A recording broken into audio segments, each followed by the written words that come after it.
24 लाख मुरब्बा मील पे हुकूमत करने वाला वो हुक्मरान जिसके साए से शैतान भागता हो, जिसकी नेकियों के बारे में मेरे महबूब ने फरमाया था कि अगर मेरी उम्मत से किसी की नेकियां आसमान के सितारों के बराबर हैं तो वो मेरा उमर है। अगर किसी की नेकियां आसमान के सितारों के बराबर हैं तो वो मेरा उमर है, वो मेरा उमर है, वो उमर बिन खत्ताब रज़ी अल्लाह ताला अन्हु। ईद की नमाज अदा करने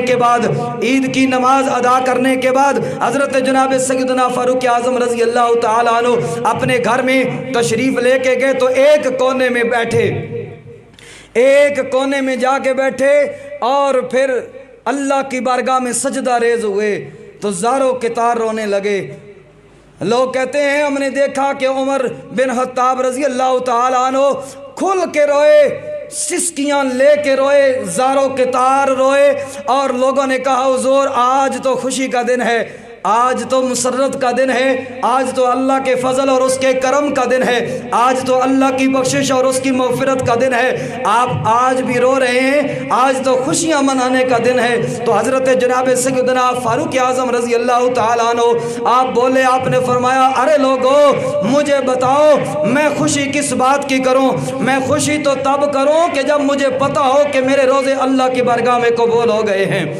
मैं खुशियाँ तो तब मनाऊँ जब मुझे पता हो कि मेरी नमाज़ें अल्लाह की बारगाह में कबूल हो गई हैं। मैं खुशियाँ तो तब मनाऊँ जब मुझे पता हो मेरी तरावी अल्लाह की बारगाह में कबूल हो गई है। मैं खुशियाँ तो तब करूँ जब मुझे पता हो मेरी इबादत रब ने कबूल कर रही हैं। और अगर ऐसा नहीं है तो फिर खुशी किस बात की? और आज जब मुझे पता चल जाए कि मेरा रब मुझसे राज़ी है, उसने मेरी नमाज़ें कबूल कर ली, उसने मेरे रोज़े कबूल कर लिए, उसने मेरी तरावी कबूल कर ली, तो फिर मैं खुशियाँ मनाऊंगा, फिर मेरे लिए ईद का दिन होगा। क्योंकि सबसे बड़ी ईद वो होती है जिस दिन अल्लाह की रज़ा हासिल हो जाती है, जिस दिन अल्लाह राज़ी हो जाए, इससे बड़ा और खुशी का दिन कोई नहीं होता। एक तालिब इल्म को कभी आपने देखा है, वो जो पूरे साल मेहनत करके लाता है और इसके बावजूद जब रिज़ल्ट का इम्तिहान का दिन होता है तो उसका दिल भी कांप रहा होता है,